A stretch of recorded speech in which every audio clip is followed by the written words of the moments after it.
This is the Run Recap.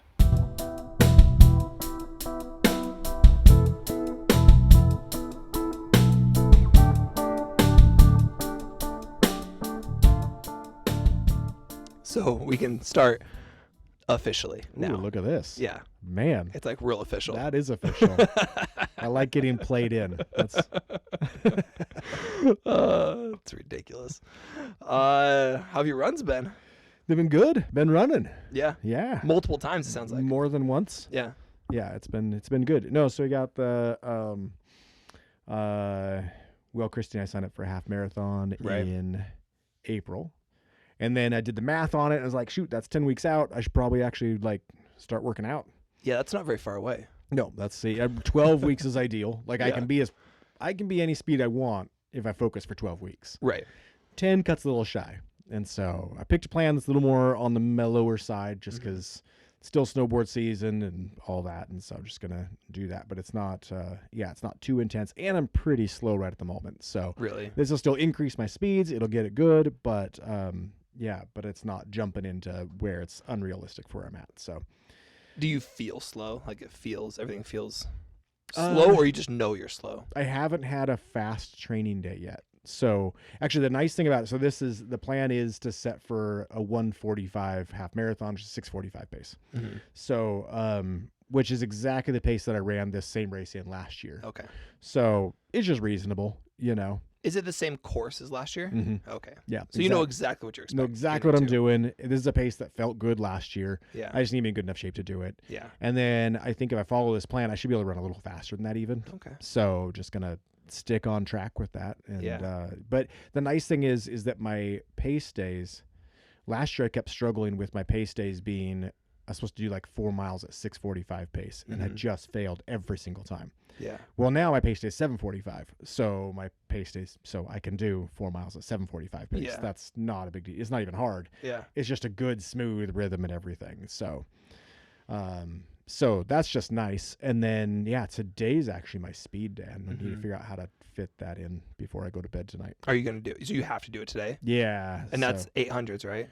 yeah, and I only need to do 2 of them actually per my plan. Is that worth it? So it's a warm up to the whole point of the 800s is what it always is, right? It's a mental break, right? It's Yeah. getting your leg to move faster. But it's just two. There's no.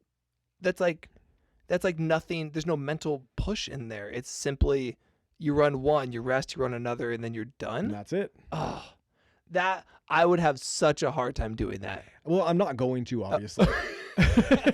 So I think it is actually good for the plan. Like Yeah. these plans that I get these from, I don't know, some website online, one Yeah. of those runner websites Yeah. that's like, seems like they know what they're talking about. But I've used their plans several times and it's been really good. Mhm. And so I like these. They make the most sense. They fit the running I like. Yeah. So I've used them. And if you follow the plan, it does work. Okay. And so it's probably a good thing. And I'm still, do I really need to break a mental block in speed 10 weeks out? Yeah. It's not that necessary. This Right. is building up to where I'll do like 6 to 8 of them by the end of this plan. Yeah. But even when we did we did the 10 800s. Mhm. Well, 10 800s is really a marathon training thing. Right. Well, and So- I understand that that's excessive. I understand the 10s Yeah. a lot, but just I don't know. I would have a hard time doing less than 4. Yeah. And even if it's supposed to be easy, even if it's supposed to be not hard pace, let's say 4 800s at what is it, 6:45 or something. It was supposed to be at an 8, so I'll probably oh my run gosh. So well At an 8. at an 8 as far as how hard you push. Oh, Yeah. 8 so on a scale. effort level. Gotcha. So Okay. for me, Oh, that's so going to not be hard. low 6s. Yeah. Yeah. So it's a push. Oh yeah. Even if though it was supposed to be like 7, I would still have a hard time doing less than 4. Just that would feel good. Like, okay, you did one, you rested, you did it multiple times, and then you accomplished something. But doing a warm up, doing one, resting, and doing another one, and getting in your car. No, then it'll warm down. Oh, I'm sorry. And then a cool down sounds, because I would not do the cool down because I wouldn't be that tired. So I'd probably do ideally I would do I'd take off, or you do a full like mile and a half warm up. So because why, like do a long warm up because the speed intensity is so short. Mm-hmm. So do that and then hammer out speed in the middle and then run another 1.5 miles. Yeah. So be more like I'm going to go run 4 miles and I'm Yeah. just going to like go fast in the middle. Okay. So there's a way to get around the mental block. That's a really good way. I couldn't do that. I'm not going to either though. Cause you know how I also can't really warm up or warm down. Yeah. So Right. it's just, Right. unless someone's there making me do it, I Yeah. don't do it. So, so I'll do what's going to really happen. Cause and I don't know if I'll get to a track tonight or I'll have to go hit a treadmill or something. I don't know what I'm going to do. 800 some- on a treadmill isn't funny. Though. Oh, that's going to be miserable. But, I need to go find somewhere. I could even just do it out on the street, whatever, you know, Mhm. but I'll probably do more like a 1/2 mile warm up and then I'll do 4 800s and Yeah. then I won't warm down cause Yeah. I'll walk back to my house or something. Right. That's my warm down. I to be honest, with everything I know from training and run training and college athletics, I'm still I have a hard time believing the cool down. Even though I know. I've Yeah. read all about it. I know it's necessary. I know what its benefits are, but in the moment when you're feeling it, especially depending upon what you are doing, Mm-hmm. I have a hard time trusting it. So the trouble I have in general with any science stuff telling you should do things a certain way, it comes to, it could be like we've gone too much into diet about this stuff. Right, but like, right.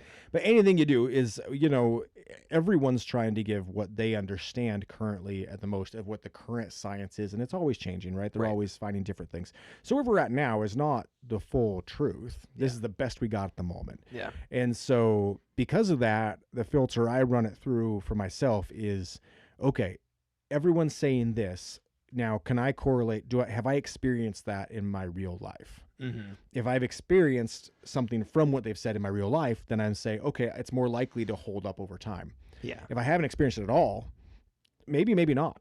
But I Mhm. don't know. But I would say the same thing I have not ever seen. I've gone through phases where I've done lots of warm downs really good because I was forced to. Yeah. And then times of doing literally none. And I have not seen a difference in what my body does. I don't get injured more. So they say it's helpful. They might be right. And maybe it's only helpful to such a small degree. I can't tell. Yeah, I don't know. But anyway, but it doesn't pass that test for me. Yeah. So I'm not going to go out of my way to make it happen. Right.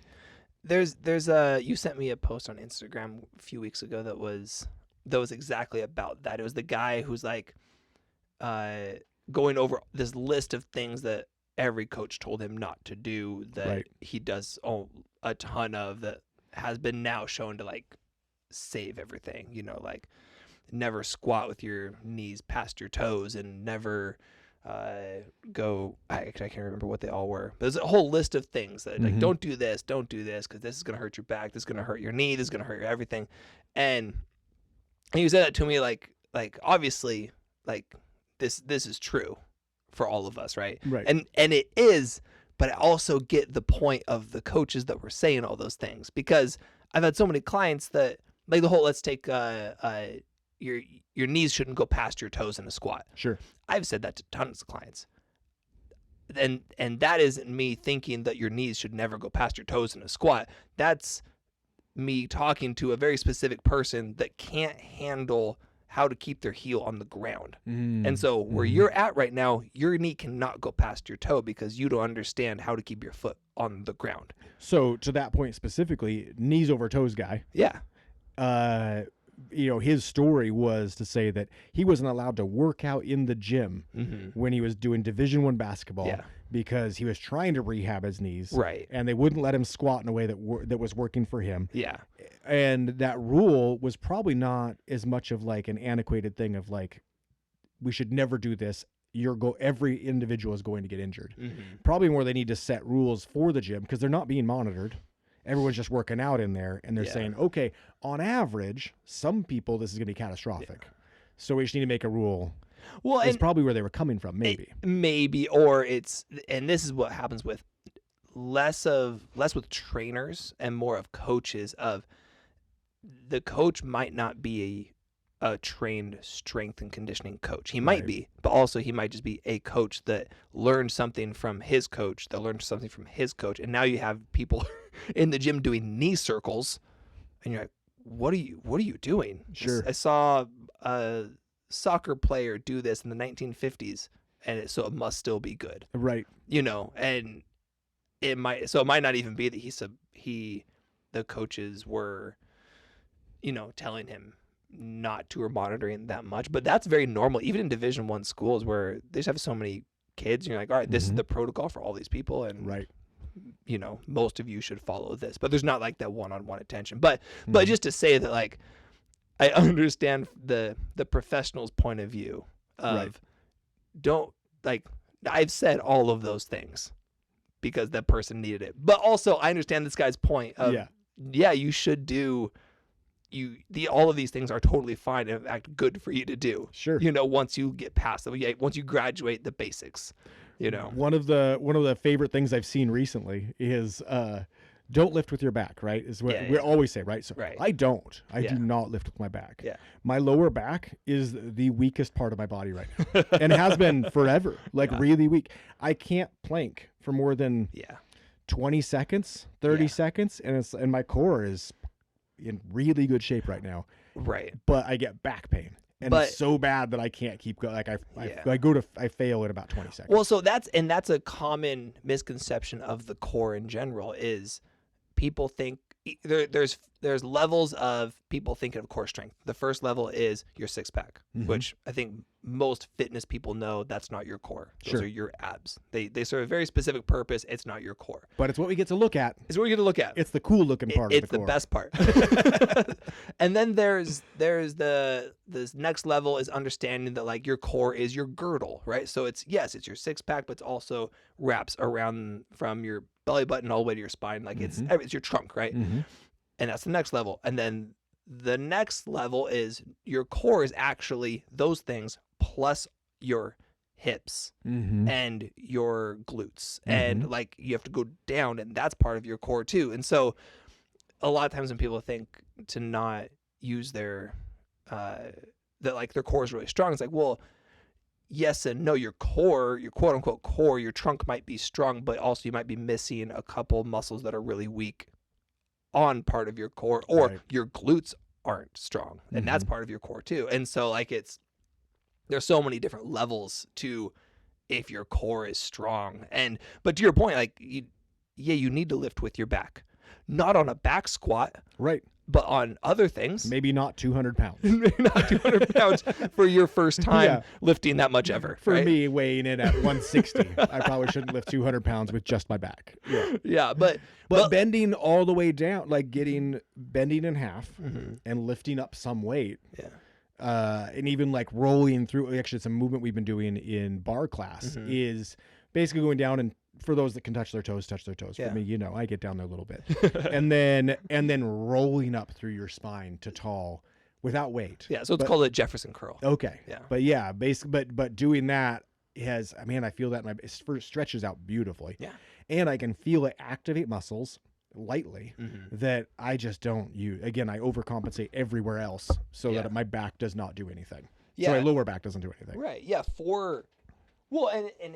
And it should though, because you're in a Jefferson curl, it's one strengthening those muscles within movement, which is always in my opinion, is the best way to gain flexibility and strength is by moving through movement at a lightweight meaning body weight usually, and then slowly progressing up from that as your mobility increases and as your strength increases. Because I'll do Jefferson curls from depending upon how frequently I've been doing them, I'll do them from body weight a lot to 25 to 45 pounds and breathing very intentionally and going through it and coming back up. And it feels, especially if you do them consistently, it feels amazing.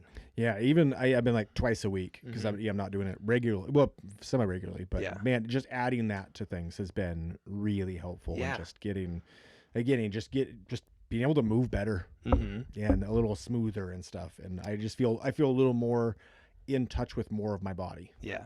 And rule of thumb, lift with your back. Right. There we go. Lift with your back. But it's true though. Like movement, it trumps no movement. Right. If you're strict about moving in only specific patterns and try to only lift really heavy in those specific patterns, Mm-hmm. then you're going to be missing out on tons of things. Moving, being smart about how much you're moving for what you're doing Mm-hmm. is important. But man, yeah, just moving as many ways as you can is always good. Mm-hmm. Probably always good. Probably. I might be missing something. 100% always good. It's always worse to not do that. But it's like a distance runner who only runs at 8 miles an hour, 8 minute mile pace, and they only run 10 miles. Yeah. And that's all they do. It's like, well, great, you're going to be really good at that pace, at that distance, but you can't do anything else. Mhm. Ask you to run 400 meters as fast as possible, and you're going to injure yourself.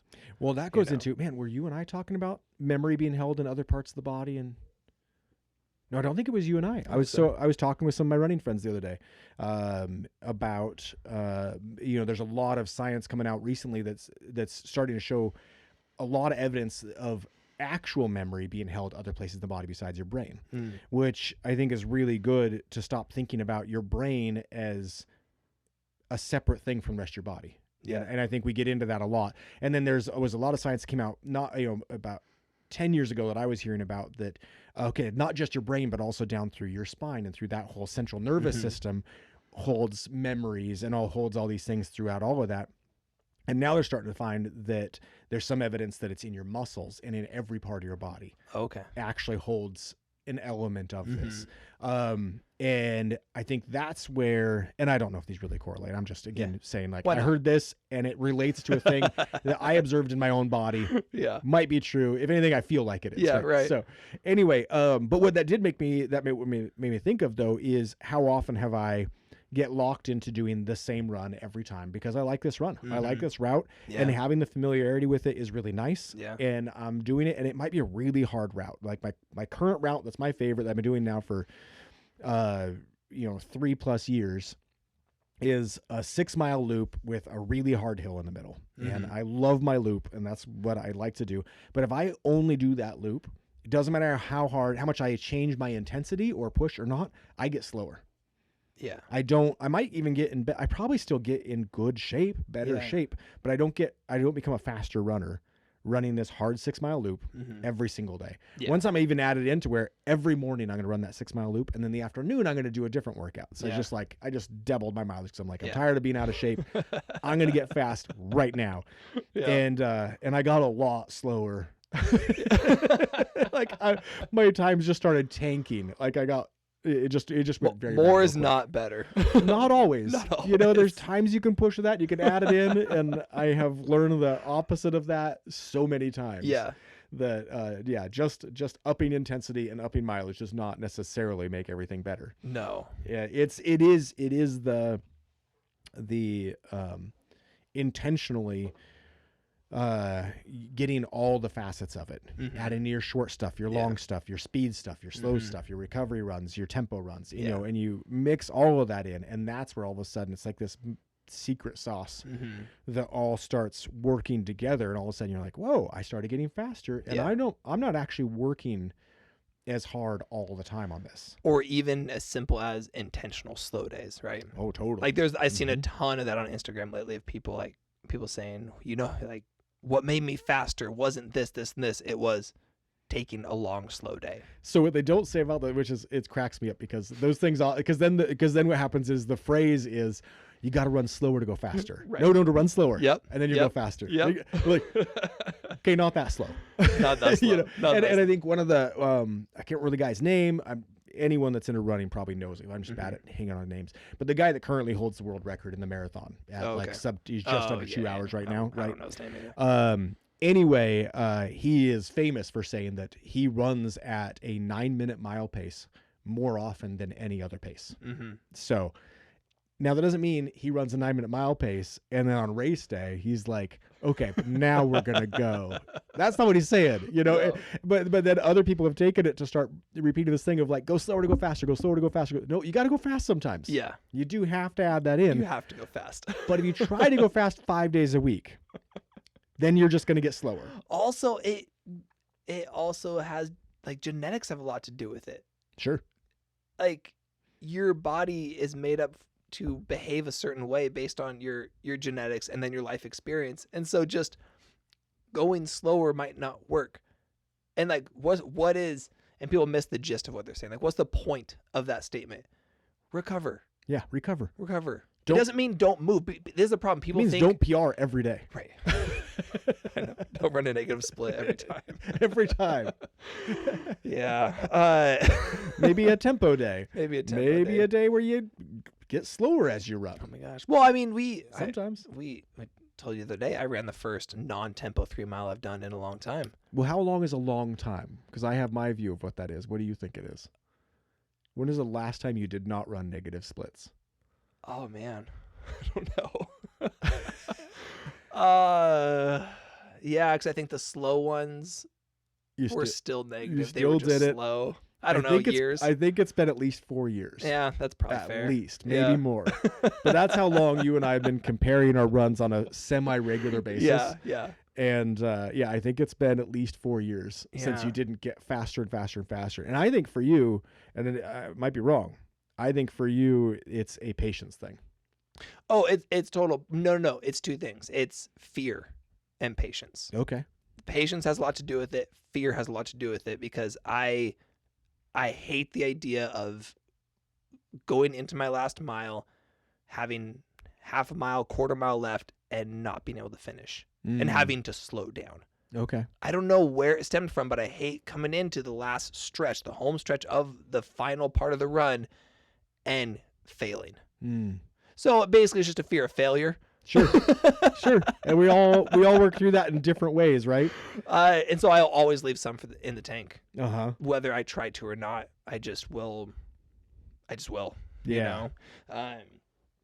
What was I saying before that though? We were talking about. Shoot, what was it? We were talking about negative splits before that. We were Before that saying we were talking about not PRing every day, having recovery days. Oh, yeah. So a lot of people think that a recovery day means sit on the couch. Right. That's the problem. Yeah. Weightlifting, running, anything. They think, okay, I need my recovery day, I need my rest day. Mhm. Your rest day isn't doing nothing. Right. Your rest day is movement. Yep. And if you're a weightlifter, it means like, okay, go do something active. If you're a Mhm. runner, go for a really light jog. Yeah. You know, so yeah, spend more time running at the slow paces. Well, But so that was a great lesson I learned in high school. yeah. So Tyson told us that it's really important to make sure you take a day off. And so on Sundays, you take a day off, which means you run a slow 1 hour. Right. Yeah. Exactly. So And I think I learned that early on because you learned that Yeah. early on. And so it was always a given even before I got into anything athletic or fitness. Like, yes, recovery. Yep. Go climb a rock. So we always ran 7 days a week. Yeah. You didn't not run a day, but you Yeah. definitely took a day off. Yeah. You know, and that day off was, again, a slow Well, 1 hour. Yeah. And then I get that from clients all the time, especially clients that are kind of new to running. And they bring me all of the Instagram advice that they see on training splits and plans and like how do you I have one client that has asked me he's asked me about running drills and training plans and running splits and mileage splits and how many splits you should get and what your speed day should be, what your slow day should be, and I keep on telling him I'm not going to talk about any of that until you go and run 3 miles. Is he not at that point yet? No, So but he could be if he chose to. sure. He's not out of shape. He's Yeah. He's not an out of shape person. He just doesn't have the mental experience of running 3 miles straight. Yeah. No. I take that back. He actually has, but it hasn't clicked. You know what I Sure. mean? And so I tell him, I don't think he'll mind me talking about this because I say it to his face all the time. Like you're not an out of shape person, and you have run this distance. Mm-hmm. You just don't believe you can, Mm. and so it all of a sudden is really hard. Yeah. So you think it's hard, you think you can't make it just because you haven't done it. But like your training means nothing for where you're at. You don't need to train at all. You just need to go and do it and decide in your head that it's going to happen Right. and not stop. That's it. Yeah. He probably has more. He has the mental hurdle, not the physical. Exactly. There's not a physical limitation No. yet. Not and at all. and you got to break down that. Well, and sometimes that he'll probably really enjoy shortly though when he does get in the weeds of all the details, right? Because he's Totally. probably like really motivated by all the technical aspects of Yeah. things. Oh, and it's not And- like I'm not willing or happy or excited to talk about those details. Yeah. They just mean nothing to him. They're not relevant yet. No. Yeah. Like it doesn't matter. Just go and run a little ways. I'd even go so far as to say I don't find them relevant in my life unless I have an objective I'm shooting for. Absolutely. I And agree. so if I am in my maintaining, then no, I just need to, when I have time, I should run Yeah. or lift. Yeah. And just get out, get moving, find another activity, go for a Mhm. hike, go rock climbing, go hang out, go play with my kids a whole bunch, you Yeah. know, just be really active all the time. And that maintains. Yeah. That's fine. Yeah, And yeah. you know, and if I'm still, well, just the way it's been over the last couple months, I've been actually running about once a week. So I've been running once a week. I've been in the gym twice a week. Mm-hmm. That's great for maintaining. Yeah. You know, I've stayed in fine shape. Yeah. Now I have not stayed in shape to go out and race. Right. You know, that's, and even now where I'm 10 weeks out, okay, well, I don't get to run this one as fast as what Yeah. would be really fun to do. 745 is still gonna be fun enough. Under eights is just a stride that I enjoy. Yeah. So it'll be enjoyable. It'll be fine. But it's not anywhere close to a PR or anything for Right. me. You know, that's not in the cards. It's only 10 weeks out. Yeah. That's not a real thing I can do. Yeah.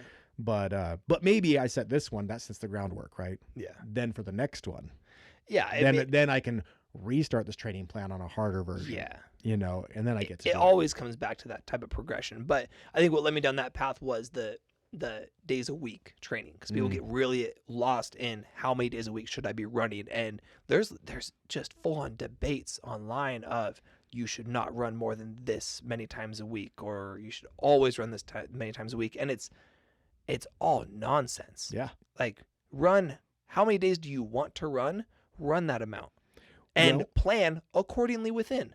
And okay, so do you ever see a child that's overtrained?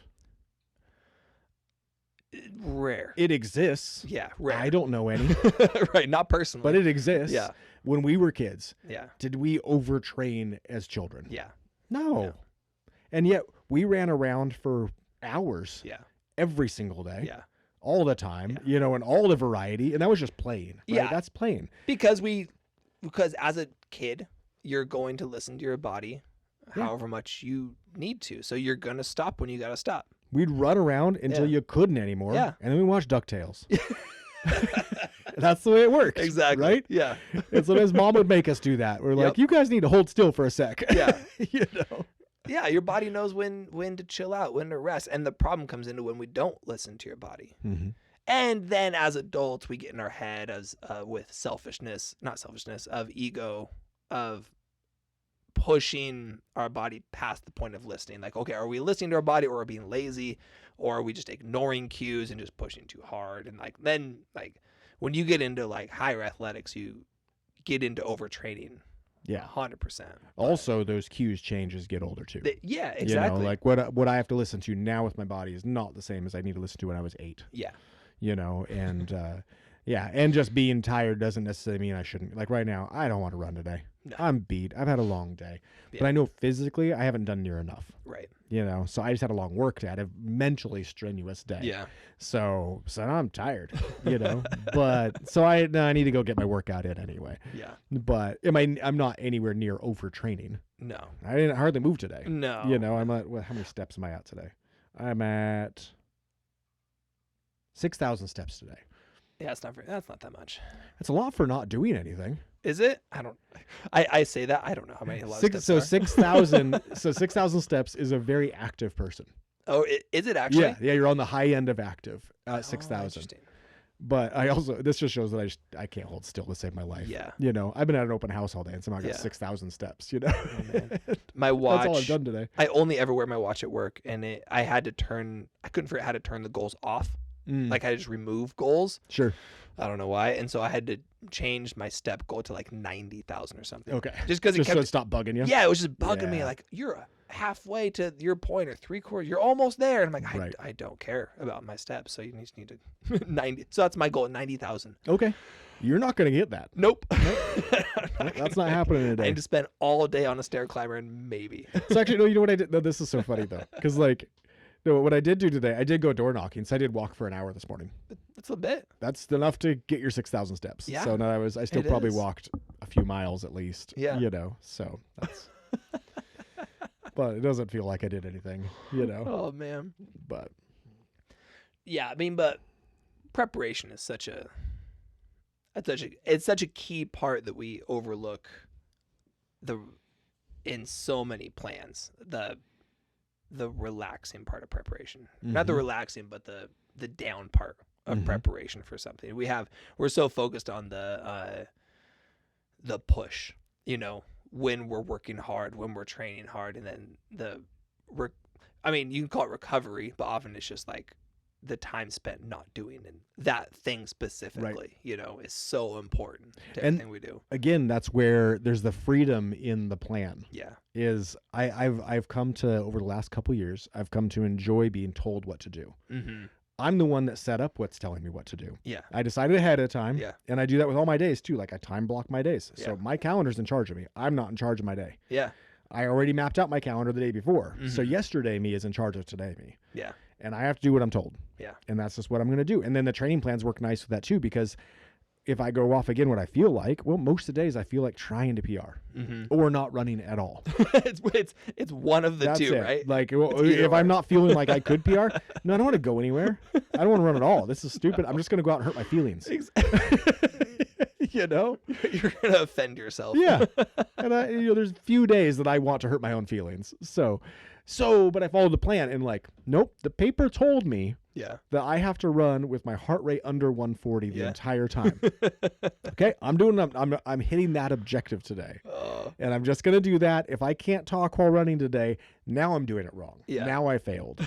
So it's really helpful for me to have that where like, nope, this is in charge. I'm Yeah. doing what the paper says. yeah. A lot of my, I don't know about a lot. I have a good amount of clients that have extensive training backgrounds, like Mhm. have worked with a lot of trainers, or have done very impressive Olympic lifting competitions or whatever. Like Sure. the whole span of people that they know what they're doing. Mm-hmm. They're not novices. It's not like I'm coming up with something that's so revolutionary that's why they come to me. They just don't want to think about it. Right. They want to show up to the gym, be told what to do, and leave. Well, and if they You know. trained like that, did they also have coaches? Yeah, exactly. So they're used to that. That was Totally used to it, yeah. when I've been the most successful at running, Yeah. I still had someone else in charge. Yeah. I wasn't making up my workout plan. Yeah, if I have the time, I have my trainers train me Yeah. because I just don't want to think about it. I haven't had that time in a couple of years, or even when Elise, who is a very good trainer, very experienced in what Mhm. she does, huge knowledge base, and when she was, both pregnancies, especially her first one, she's like, okay, what are we doing? Because I don't want to think about it. Sure. I'm like, okay, well, here is the workout plan for while you're pregnant. I just Yeah. wrote up the whole thing so you don't have to think about it, and specific to, pregnancy, and let's do it. It's like, yeah. we just did it together. Because I'm like, this is probably stuff I need too. So So I did the same thing for Christy because Yeah. she's got a half marathon coming Oh, up, right. Yeah, and she's yeah. been real active and stuff. But hasn't been running, but she knows she needs to run, but doesn't really want to. Yeah. In and when you're running once a week or so, it can be hard. It's not very motivating to run because it's not very fun yet. Yeah. And it will be real shortly for her. Mhm. She's in great shape for bar. She's not in running shape because she hasn't been running much. Totally. And that's Yeah. just the way it is. So I thought I'm going to do that for her too. I'm Yeah. just going to I'm going to get a plan for a pace that should be just right for her and everything, and get Yeah. it to her.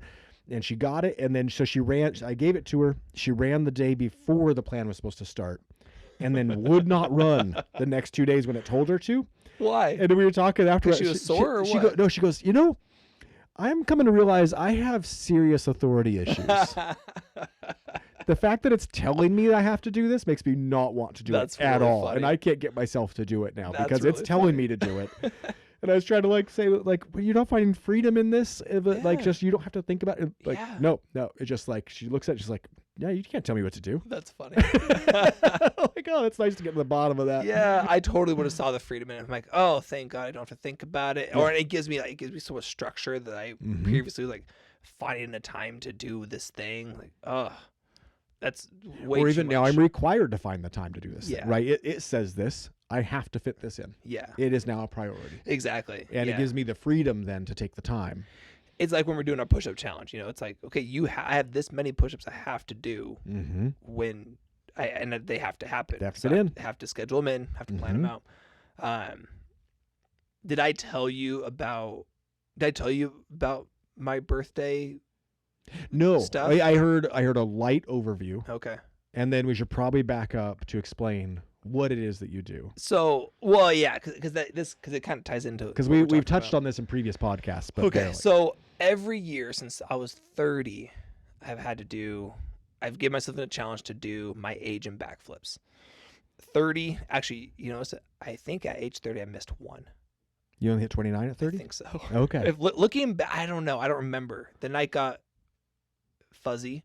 Now, was the objective of this to make sure that you always can do a backflip? Yeah. So that's a good point actually, because for a long time throughout my 20s, I would do make sure I do one once a month, Mm-hmm. just to keep it up, because I didn't want the fear to set in, and I Mhm. wanted to keep that ability. And then 30 was not a big birthday for me, but people talk about it. Mm-hmm. And so I didn't feel the pressure of 30 at all. Mm-hmm. But so many people talked about it that it was almost like, I wonder if I can do this to kind of, I don't know, shut people up a little bit or something. Well, because you do get that at 30. Yeah. There's so many voices that are saying, like, you're going to get that age. Now, you're not going to get to do these active Right. things that you used to do. Yeah. And I know with the stage of life I was at when I was 30, I wasn't around a lot of people that were doing it, that were Mm, older than me. I didn't have a lot of active friends that Yeah. were my age or older. I had active friends that were 8 or 9 years younger than me. Yeah. And then everyone else was telling me, like, and they're not wrong in the substance of it, that your body does change. Mhm. My Totally. body changed a lot at 30. It did. Yeah. It did everything drastically different. Oh, wow. And yeah, my recovery was way slower, Yeah. and never changed. Like, my recovery is still way slower than Yeah. it was. My 30, my 30s and my 40s are even different. But my 30s, yeah, recovery was not the same as 20s, Mhm. and it felt like it shifted on my birthday. Really? I mean, not quite. I mean, pretty close. Yeah. Yeah. Yeah. And I had this same experience at 40 too, which is funny because it must just so much be in your head. But yeah, it was, and it really had more to do with the age of kids. Where Interesting. now I could, I had a job that took up a lot of time, and I had kids that took up a lot of time, and I wasn't sleeping very well because my kids were, Yeah. too young for all that stuff. So then I'm just not working out. Yeah. So of course your body changes. Right. I'm not working out at all. I'm running once every 2 weeks maybe. Yeah. And I had to be real deliberate, like, oh no, I have to get back in shape Mhm. because my body's falling apart. Yeah. But it wasn't because I turned 30. Yeah. It was a stage of life and stopped moving. Yeah. It was because things shifted. Yeah. And what Mhm. you're doing. Yeah. It's funny because I didn't notice anything. Mm-hmm. Elise noticed big changes at 30, like Mhm. metabolism wise. Like Sure. her body's process things totally different. All like it was like you were saying, the day she turned 30, it was Mhm. total change. I noticed a shift in like metabolism, maybe like 33. Mm-hmm. Mm-hmm. But it was gradual. It was shift. But no, so 30, I felt great. I was doing everything I like to do Mm-hmm. at its highest level that I do it. Like it was no problem. And so yeah, to kind of push back into all the voices, I'm like, I bet I can do 30 backflips. Sure. For those listening, not in a row, not like flip, flip, flip, flip, flip. No, you flip. did a jump in between, a jump. right? It was flip, bounce, then flip. Yeah, Right? Is oh that- my God. and no. Yeah, no, it was 1 reset, 2 reset. So And I But- assume the space in between got longer and longer as at 30, yeah, I think I did groups of 10. okay. At 30, I did 30. I didn't do 31 for whatever reason. I did 32, 33. But anyway, between some 38 this year. So from 30 to 38, I missed like 1 or 2 years. I don't Mhm. remember. But in general, have been fine. And even last year when I did them, I was real skeptical last year because I didn't prepare very well. I do this cycle of I don't do them enough throughout the year, and so last year coming up to 37, I had more or less, I kind of prepared in December, and then I had January to Mhm. prepare, and it was a lot of fear on that Yeah. one. It was like I just wasn't, because I hadn't been doing them, I was a lot of getting over the mental fear of it, of just Sure. going over my head. It had been long enough, but worked out fine. They did great. Awesome. So coming up to this year, as we've mentioned, I'm adding handstand push-ups because with the intention of at some point my legs won't like doing the flip, or my equilibrium won't like doing the flip or something. Mm-hmm. And so let's have another challenge that's still difficult. Mm-hmm. And your old wrestling coach Stoney, Mm-hmm. did his age in handstand push-ups when he was like what, 50s or something. When he was my coach, he turned 60 Turned 60. and did 60 handstand Yeah. push-ups. Was it in a row? Yeah. Wow. Yeah, man, no breaks. That's crazy. And yeah, and man, I remember that being, because of course I was in high school, Yeah. so I remember being like, man, he's ancient. Right. How is he doing 60 of them? Because he Yeah. was so old. Which is really impressive no matter what age you are. Yeah. But especially being 60. Yeah. That's really impressive. So my goal is to add those in. Mm-hmm. Last year, I started in September training, got a month in, I hurt my shoulder. And so I had to scrap it. So this year, I started in September, and it's been going fine. Like I've been Mhm. progressing intentionally, bumping them up. And then I had a baby end of November. Mhm. And knowing the baby was coming, I'm like, okay, this is what I'm going to do to mitigate. So I try to get ahead of my progression a little bit, and then try to just keep going through December, and then hopefully I would be able to really focus in January and bump it up. I was not worried about my flips. They're fine. They're good enough. Mhm. And I just need to get back in shape and then lose weight. Because Sure. the lighter I am, because especially at that point, from January to February 1st, a month, you're not going to build that much muscle. Sure. Yeah, minuscule amount, Mhm. especially with the time I have. I'm not putting on muscle. I need to stay in shape, and I need to get as light as I can Right. to make things easy. So it's just been a month of eating super clean, really strict to drop my weight down to like ideal for performance. And then last week before we came over, I hurt my shoulder vacuuming. That's how it works. I was so annoyed. I was vacuuming the gym. There's the age kicking in. Oh my gosh. And maybe I don't It's know. the stupid with that's the main difference I've noticed. Yeah. With post 30 and even more so post 40. Yeah. It's like I've been injured now 3 times rolling over in bed. Obviously, I did something earlier that day. You know what I mean? Like Yeah. I had a bad wreck snowboarding that I walked away from. Right. Then everything got rested, and then I rolled Yeah. over. My neck went. It is Yeah. like not going to work anymore. Man, but that's been my life ever since high school. I hurt my back in high school. And then since then, it's been a ton of just little stuff Mhm. all the time. So it doesn't feel like an age thing for me. People always say that, but it doesn't feel like an age thing. 'Cause Okay. It just feel like I've always had this. For me, it for sure is. Oh, Like just- that's where, where I'll tweak something, but I didn't know I did. Yeah. And then later it'll hit me. Oh yeah, And- I feel like I always have something that I have a muscle that tightens up that just triggers everything else to tighten up. So like Mhm. my pain on my shoulder is my medial deltoid. So on the very side of your shoulder, if you think of like a rope goes straight down, that hurts Mhm. really bad, especially to like reach behind, like to reach behind you. And so I vacuumed the gym, went to the other side of the gym, started vacuuming, literally picked up the vacuum and like went to push. I'm like, oh no, like I can't, like I had to vacuum left-handed. I couldn't do it. Worked on it a ton that day for like an hour. Worked on it, taped it up that night, worked on it all weekend. And then one of my clients is he's a sports medicine doctor, and so he does dry needling. So Monday he pumped me full of needles, got to release a little bit of it. Mhm. It didn't help as much as I was hoping, but it helped a bit.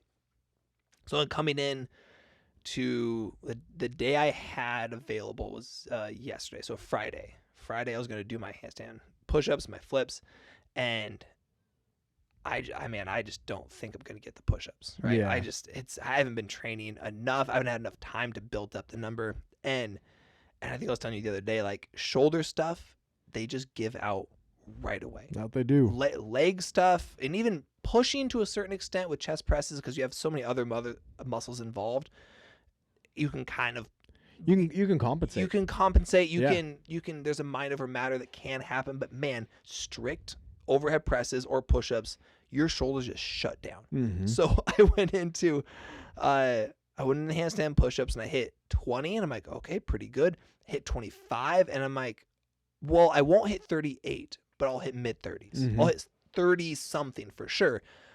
26, 27, the wall hit. And I'm Yeah. like, oh no. So I cranked out to 30 and then fell. And then I went back and I did the last 8. And so I didn't make it. Didn't Yeah. make the handstand push-ups for my challenge. Sure. But first year, I actually feel pretty good about that. For Yeah. the training that went up to it, I hit 30. Next year, I'll try to hit 39. Now I you know? think, I mean, my memory is that Stoney just did them all the time. Yeah. Well, and that's what we'll Year round, all the time, always doing Yeah. handstand push-ups. Yeah. And therefore, on his birthday to throw out 60, Yeah. not a big deal. Probably did 50 the day before. We're just Yeah. always doing them all the time. Yeah. And especially showing off for the wrestlers, because you get the right. high school kids that, look impressive. Yeah. And they're looking ripped. And then there's this old guy, looks like an old guy at that point. Like he Yeah. did not look strong. And Yeah. he'd go out and just like, hey, can you do this? And I mean, I saw him also take out some guys that were, Mhm. state champions, Yeah. bigger than him and Yeah. stuff like that. And he'd just shut him down. That's what Grandpa would do when I was in high school. Grandpa was, I don't know, he'd been late 60s, 70s, something, and he would come out and we'd be doing abs and all the track kids, and we'd do a leg lift hold. So just laying on your back, holding your legs up 6 inches, and it was just who could beat him. Yeah. And like every year, yeah, of course, no one could beat him. Right. At all. Well, he did 50 push-ups every single night. No, 100. Oh, 100 push-ups. every 100. night. Yeah. Every single night. Forever. Until he was like 85, I think. Until a couple of years ago. Yeah. Yeah. I think they were a little suspect push-ups towards the I end. don't think he was going to the ground. but still really impressive. Yeah. Mom said that they were more like Stoney push-ups. Yeah, just kind of little pops. Yeah. Though I have a client who's 84, 85, somewhere in there, and yeah, his push-ups are. I give him some crap about it all the time because they're just little. I'm like, Ron, you got to go all the way up. He's like, just kind of like moving about 4 inches. Yeah. He's like, oh yeah, no, I got him. They're coming back. I'm like, yeah, but you just go all the way. Just extend your arms. Like, no, my arms don't straighten. Like, yeah, but they go higher than that. Like, they go higher than like barely off the ground. So we did for cross country, we'd do 150 push-ups Mhm. every day, but Stoney push-ups where you're fully extended and you'd only drop down about a half an inch, and you do them fast. You're just 1, 2, Yeah. 3, 4, 5. We do, Yeah. and we do 150 of them like that. And I remember that then popping into then when I go to wrestling, Mhm. the amount of force that I could put on someone, only moving my arm an inch, Yeah, got really good. bet. Like you could just pop someone, yeah, and yeah. and You're take 'em training off balance. that specific range of motion. And yeah, 1 inch movement, and so much strength came from 1 inch movement. Yeah. And it also didn't make you bigger. I Yeah. was like 135 pounds doing Yeah. cross country doing those, yeah. and then like 1,500 stomach exercises. I don't think cross country runners have to worry about getting bigger accidentally. Well, my coaches were always on me because I've always still had I've had too big of arms for a long distance run. Totally. Yeah. It's just always been my thing. My right. lats are too big and my Yeah. biceps are too big. Yeah. And so I'm dragging around weight, Yeah. and even then I did drop down to 135. So I was still a little guy, Tiny. but compared to it still was like, well, here's these, useless heavyweights Yeah. I'm still carrying, where Which is dumb. It's so dumb because like the amount of weight that your arms, they're helping you pump. Yeah. They're actually assisting. They're not. I doing find nothing. even just in your movement and you bring your arm up a little bit as you swing it through, that does use the bicep muscle. Oh, it totally and, does. That it Even- that does help elevate me off the ground a little bit. And Yeah. Well, because even if it's sprinting, so it's a different type of arm movement. It's a different aggressive arm movement. But like you Mhm. look at sprinters' arms and shoulders, and they are big Oh, yeah. and ripped, and they're not doing arms Mm-hmm. that much. Mm-hmm. Some of them not at all. So just use them in the sprint. That It's literally movement in is the building sprint. that. Yeah. That's it for a majority of sprinters. Mm-hmm. But yeah, that's so back to the challenge. So my shoulder handled push-ups fine. Mm-hmm. My left hip and the back. So if you have a kind of a bone, if you you put your hands on your side and you have a hip bone, it kind of wraps around the back. That's called your iliac crest, and right there in my left hip, I was getting a lot of pain Mhm. earlier in the week. Rolled it out, relaxing it, got in a hot tub, tried to stretch it out. Was feeling much better, feeling fine. So I go to my back flips, and they feel fine. They feel good enough, right? I'm high enough. They feel comfortable. Mhm. It's not a big deal. My throwing my arm in that direction feels fine, which I was kind of worried about. Yeah. Right. And yeah. then Combining the two could have been a bad decision. and that's what I was worried about, Yeah. because if just movement and Mhm. because especially for me, do a lot of doing the backflip is just the momentum of throwing your arms straight up, and if I couldn't do that motion, then yeah, it'd be all over, Right. and then I have to bail completely, Yeah. right? Yeah, because it'd get dangerous at that point. Yeah, so I hit 20, and then around 20, I was doing groups of 5. So because it's really cold outside, and I don't have a gym because I'm over here in Spokane, and so I would like do 5, get in the hot tub, warm back up, do 5, and I think that was helpful for my back and my shoulder and whatnot. I hit 20, and my technique changed. Prior to 20, I was strained. I could feel the tension in my neck and my shoulder building back up because I was just cranking my head so much out of fear, not out of fear, but out of just trying to get the rotation, right? Sure. Which has always been my problem. And having never learned how to do a backflip correctly, you just figure it out. And how do you figure it out? You throw your head back as hard as you can, Yeah. right? So Look for the landing. If you Yeah. can see it, you might hit it. exactly. Yeah. So I don't know what the catalyst was. It wasn't a conscious change. It was look up at the sky as hard as you can, which is what I usually do, and then stay looking at the sky while my feet come around, Okay. to not continue looking for the ground, Okay. which I've known I need to do something similar to that, but I've never actually executed. And changing your technique on something like this, especially this old and not in a safe environment with padded rooms and spring floors. You were on grass, right? Right. So That's it's pretty soft. super It's soft. just- I mean, it's above freezing out, so it's not that it is hard. above freezing. Yeah, Yeah, so the you're ground is right. not that hard. But making those changes is really intimidating, really scary. So it wasn't a conscious change. It's like in the moment, I think I just didn't want to strain my neck, and so I just changed how I did it. Sure. My rotation sped up, and so it was all of a sudden super comfortable. Like in the Yeah. video that I saw, I did the one, and I'm like, oh my gosh, that felt amazing. So 20, Isn't that great where sometimes tons of repetition, yeah. things actually get easier as it goes? Yeah. Because you have to fall into things like it. You get more efficient. Yeah. And your body responds with those things. Oh, it was an amazing feeling. Yeah. Of like you're at 20 backflips, Mhm. and then somewhere in there between 20 and 25, it just shifted. I was landing way more straight up than I was used to. I'm like, Sure. this is incredible. So that was good, like best. I was stoked going through them, and then I hit somewhere between 25 and 30, and my right hip started kind of tightening up a little bit, which is my left hip I was feeling earlier. That was fine. My right hip which is always my problem hip, started tightening up, and which I think was stemming from my shoulder issue, because my Sure. shoulder issue was not my shoulder, it was my mid back and my neck that was triggering all of that pain. And so my right hip started tightening up, but fine. Like I could kind of feel it's around my it's around the muscles that put pressure on my what nerve is it? What's the back nerve? Your sciatic nerve. Static, yeah. And so I could kind of feel these pain shooting down my leg a little Right. bit, which is not uncommon for when this problem happens. And so I could feel that. I'm like, oh, that's a bummer, but I'm so close to the end. And so I finished about 38, no problem. Good. Backflips accomplished. And then I was ruined. Yeah. I was good for the next couple hours. Things started tightening up. I tried everything, like taped up my back, taped up my shoulder, and I couldn't walk. This was yesterday? It was yesterday. Yeah. I couldn't, like you were asking me, do you want to run tomorrow? And I'm like, no. We just go and do 10 800s. It's not a big deal. I want to. I tried jogging from the door to the garbage outside, just, jogging, meaning moving your feet quickly. Right. And I couldn't. It was the worst recovery from this type of thing I've ever had. Yeah. It's awful.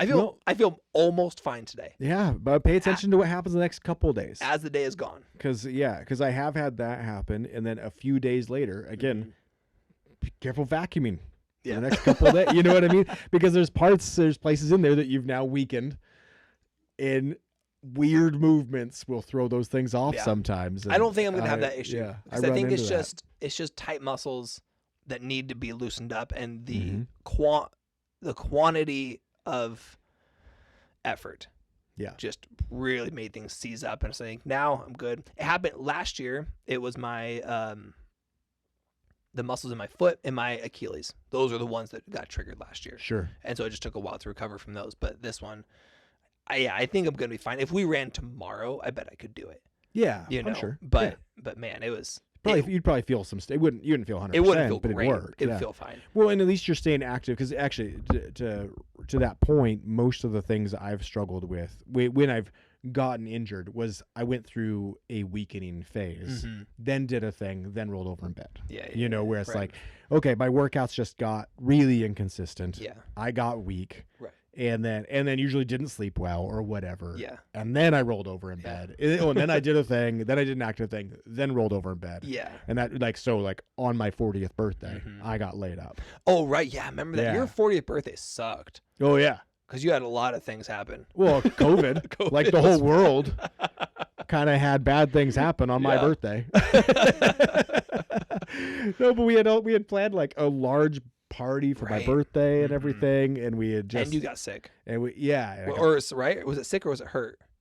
oh no, I got hurt. Got Yeah, hurt, no, that okay. was it was I think I tweaked something in my neck, which then caused the opposite end of my lower back to also tweak. Yeah, right. And then all of a sudden I was not functional. Oh I my couldn't put gosh. because I was snowboarding and I couldn't strap in Yeah. my snowboard. Oh my like I God. couldn't get down to my binding Oh. to do it. And the bank slalom race at Silver Mountain was happening. I was so stoked on this Yeah. race. It was the second time I'd done it. I was like, okay, I'm going to do good this year. Yeah. And I was taking ibuprofen and Fireball every run. That's the best. And just so I could get my binding on, Yeah. and then just trying to survive the thing. It was just getting worse and worse and worse. And I probably shouldn't. I knew it was even going, but I'd paid the entry fee, and I love bank slalom races so much. And I'm Yeah. like, no, I'm going to this thing. Yeah. I look forward to this all year. Yeah. I'm gonna do this. I don't care how much I hurt. I'm gonna make it happen. And that was probably a mistake to even do that one. Yeah, because then. Totally. Yeah, because I was already injured. Then I went and did this, and then after that, then I had to see a chiropractor for a long time. Right. Yeah, which was wonderful. Good. You know, so I got an adjustment twice a week Yeah. and a massage once a week for like 6 weeks, Yeah. and I got more flexible than I've ever been. Yeah. And it did straighten everything up, but it did take that long to Mm-hmm. get straightened up. And like, you know, the poor massage therapists were like hardly able to touch me to begin with. I You know, can without- imagine. like they were. I'm not sure they were doing much. Yeah.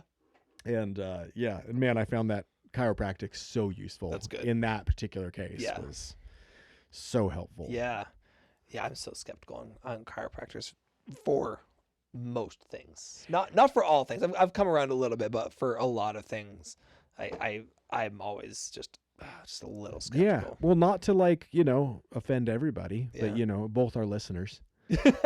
Right. But no, there are times that really is the right movement, right? Totally. Is to, but it, you know, and you know, but the claims for it are just, I think they're stretching on their claims. Yeah.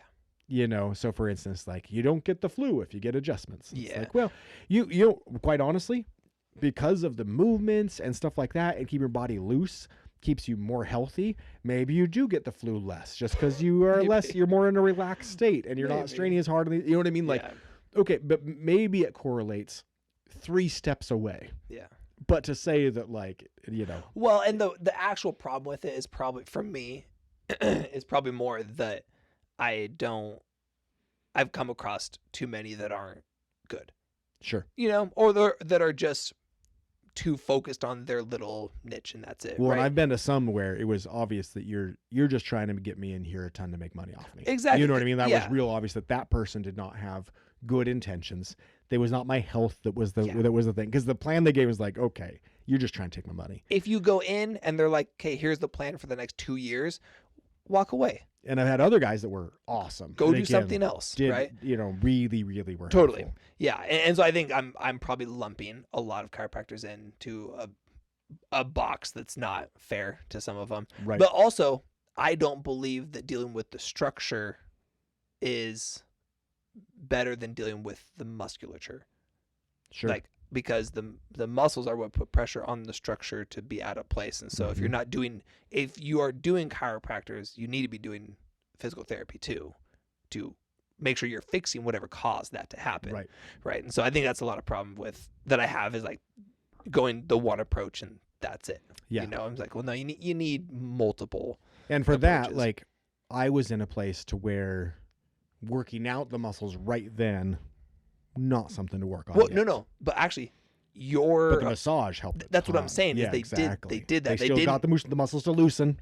they didn't just go and like break your back and pop you and be like, all right, leave. Yeah, Like, and then my okay, muscles we do just gonna this. throw me right back. Now let's deal with the tight muscles that put Mhm. you in that place. No, so yeah, that approach, actually, I am fully on board. Yeah, Like, and then adding in as I was getting better, then adding in strengthening around Right. it too. So now I'm loosening the muscles and I'm strengthening muscles and I'm realigning. Yeah. And yeah, and exactly. No, that that all worked out. I'm totally on board for the Completely approach ideal. that you were on, Mhm. but it's the 2-year plan for let's adjust you all the time.